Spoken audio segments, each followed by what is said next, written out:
Good afternoon. This is Oliver Slope, Blue Line Futures, coming to you from the Chicago Board of Trade. I've got my partner, Matt Bresnahan here, who is our in-house CMT. What does the CMT stand for everyone at home? Chartered Markets Technician. Chartered Market Technician. So he's a certified chartist, essentially, and he is a big wealth of knowledge here when it comes to looking at not just the fundamental side, but the technical side as well.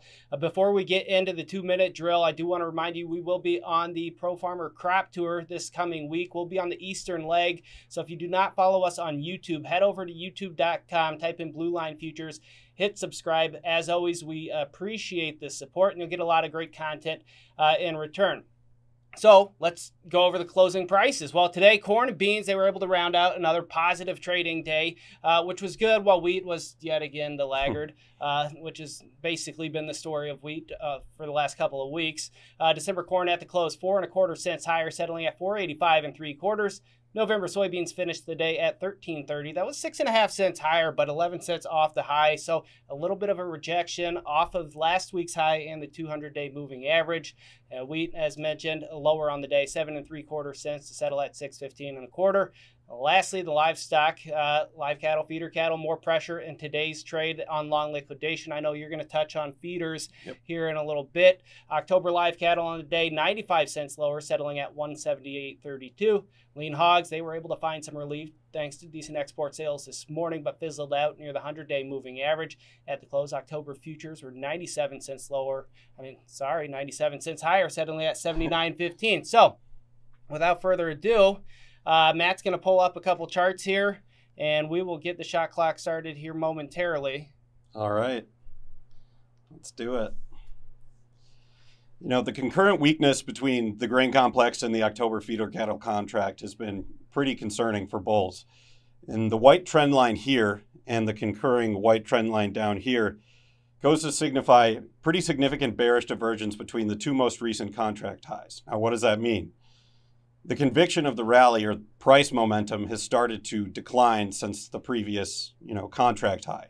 And, another significant anecdote, which, could be used as confirmation that, there may be a potential trend reversal in the offing, is that there has been a significant pickup in volume on the price correction so far this week.